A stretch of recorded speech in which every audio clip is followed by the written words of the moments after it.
ஸ்ரீமதே ராமானுஜாய நமக. ஸ்ரீயப்பதியான எம்பெருமான் ஸ்ரீமன் நாராயணனையே முதல் முக கடவுளாக கொண்டு வழிபட்டவர்கள் ஆழ்வார்கள். அவர்கள் 11 இருக்க அவ்வரிசையில் ஒரே பெண்மணியாகவும் அவர்கள் தம் செயலை வென்று நிற்கும் தன்மையுடையவளுமாய் அவதரித்தவளே ஸ்ரீ ஆண்டாள் நாச்சியார். மானுடராய் பிறந்தாலுமே ஆண்டாள் நாச்சியாரை தெய்வமாகவே வழிபடுகிறோம்.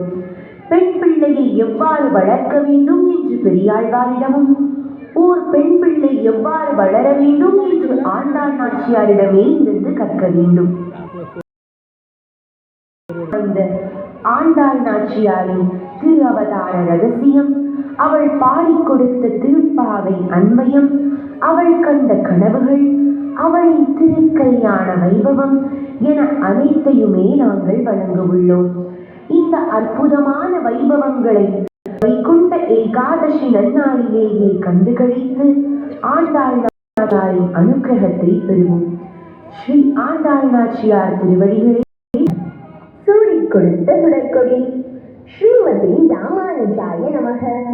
தாழ்வொன்றில்லாமறை தாழ்ந்து தலமுழுதும் கலியே ஆழ்கின்ற நாள் வந்து அழித்தவன் காண்மை அரங்கன் மௌலி சூழ்கின்ற மாலையை சூடிக் கொடுத்தவள் சொல்லருளால் வாழ்கின்ற வள்ளல் ராமானுசன் என்னும் மாமுனி. இன்றைய நன்னாளானது பூவுலகில் இருக்கும் அனைவருமே கொண்டாட வேண்டிய திருநாள். இந்நாளானது வருடத்தில் உள்ள எல்லா நாட்களையும் மிஞ்சி நிற்கும் மகிமை கொண்டது. அப்படி என்ன இந்நாளுக்கு ஏற்றம்? ஏன் இத்தனை கொண்டாட்டம்? ஏனெனில் விண்ணுலகிலிருந்து ஓர் கிளி மண்ணுலகிற்கு பறந்து வந்து தன் செயலால் எம்பெருமான் ஸ்ரீ ரங்கநாதனையே ஆண்டது, பக்தர்களை ஆண்டது. ஏன் நம் ஒவ்வொருவரையுமே ஆண்ட அக்கிளியின் கதையே இது. ஸ்ரீபதியான எம்பெருமான் ஸ்ரீமன் நாராயணன் பரமென்று சொல்லக்கூடிய பரமபதத்திலே ஸ்ரீதேவி பூதேவி நீலாதேவி சமேதனாக நடுவாக வீற்றிருக்கும் நாராயணனாக அமர்ந்துள்ளார். அங்கு கருணைக்கு எல்லை நிலமான பூமாதேவி நாச்சியார் ஓர் ஆசை கொண்டார். தான் எப்பொழுதும் தாங்கிக் கொண்டிருக்கும் தன் குழந்தைகளான இப்பூவுலக வாசிகளுக்கு நன்மை செய்ய வேண்டி தானே அவதரிக்க ஆசைப்பட்டார்.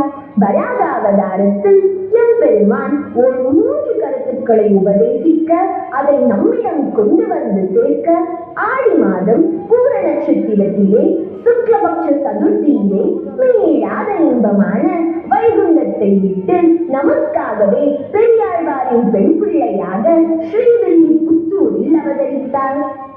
ஜனகர் எவ்வாறு சீதையை கண்டெடுத்தாரோ அதே போல் பெரியாழ்வாரின் பெண் பிள்ளையை கண்டெடுத்து கோதை என்று பெயர் சூட்டினார். பொறுமை குணம் படைத்தவர்களுக்கும் குழந்தைகளுக்கும் இயற்கையாகவே ஒரு தனி அழகு அமைந்துள்ளது. வண்ணம் பொறுமையை வழிவெடுத்த பூமாதேவி நாச்சியார் குழந்தையாக அவதரித்தால் அவ்வழகினை வர்ணிக்க முடியுமோ?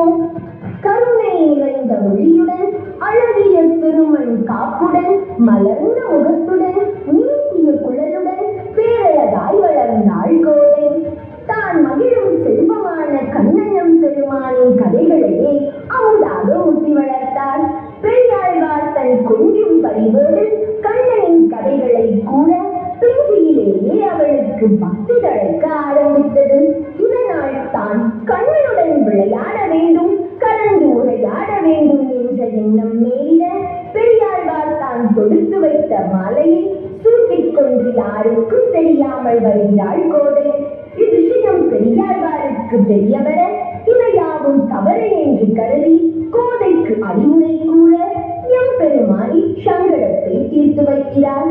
மனதில் உண்மையான பக்தியுடன் ரமமில்லா சேவை ஒருவன் செய்வானேயானாலும் அதனை எம்பெருமான் கொண்டாடி முகப்புடன் ஏற்றுக்கொள்வான் என்று கோதை சூட்டிய பூமாலையை தான் சூட்டி மகிழ்ந்து இக்கருத்தினை உணர்த்தினார். எம்பெருமானையே தன் பக்தியினால் ஆண்டதனால் ஆண்டாள் என்று பெயர் சூட்டினார் பெரியாழ்வார். இவ்வாறு கண்ணனம் பெருமானிடம் தன்னுள் இருக்கும் பக்தி வளர ஸ்ரீமத் பாகவதத்தில் கோபியர்கள் மார்கழி நோன்பு நூற்று கண்ணனை